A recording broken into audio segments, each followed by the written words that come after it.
Welcome to Sandwich Reviews. I'm the Talking Sentient Sandwich, and I love Avatar: The Last Airbender. While I'm beyond excited to watch the first of what will hopefully be 3 fantastic seasons on Netflix, I can't help but put my skepticals on before I sit down for the big binge. And of course, before I do that, I'll have to finish watching the original show for the billionth time. And during that, on one of the early Season 1 episodes, I noticed something so incredibly monumental that I had to make a video about it.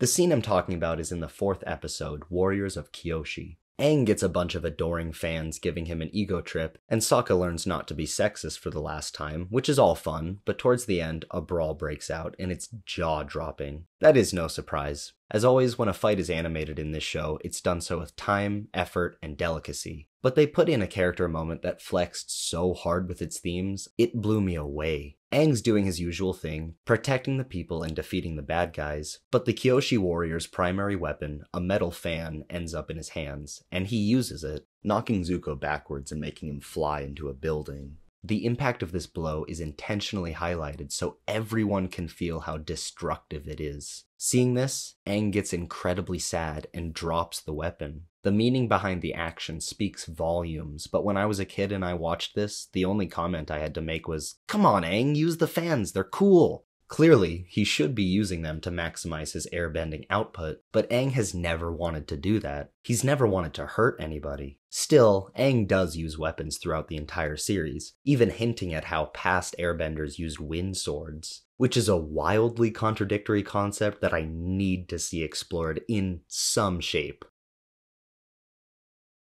But the most iconic of his weapons is his staff, which doubles as a glider. However, from my memory, he only uses it once as a fan-like weapon to block a giant incoming fireball. Rarely does Aang ever use his airbending to actually do harm, and even rarer does he use it directly on someone. The entire airbending philosophy is to avoid conflict. Float like a leaf on the wind, effortlessly avoiding any obstacle. Anything too powerful to avoid is cleverly and tactfully dealt with without any need for violence. At least that was the hope when the airbenders originally created their nomadic life. Which is exactly why it's so interesting to see him go up against any conflict. As far as capabilities go, Aang has never had any issues with bending, even being described as a powerful bender many times. I have never seen such raw power.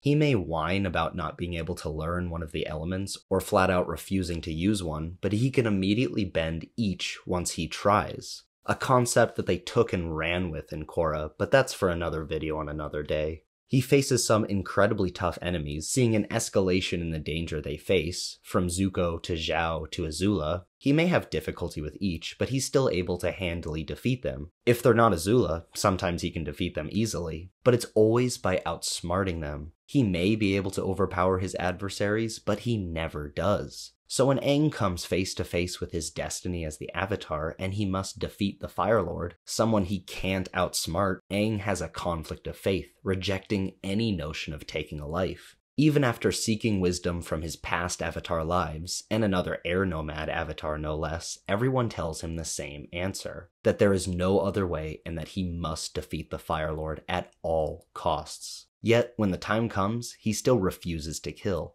How does he defeat him instead? I'm not gonna spoil it, I've spoiled enough. If you know, you know, and if you haven't seen the series, then what are you doing? Go watch the show. But maybe keep on watching this. Go watch the show after you've seen this video. So, when I watch the live-action Netflix adaptation the next week, I'll be looking for one thing in particular. Of course, writing, acting, stunt work, cinematography, and visual effects are all monumentally important, and I hope that they nail at least the majority of those, but there's one thing that I value more than any of those combined. Nah, that's a lie. I really like cool action, but themes are at least equally important to me. When we get to Kyoshi Village, and after Aang learns his lesson about ego, and after Sokka learns his lesson about sexism, I want to see Aang use those fans. I want to see just how breathtakingly powerful he can be with them. Also that another generation of young viewers can contemplate exactly why Aang dropped them and never used them again.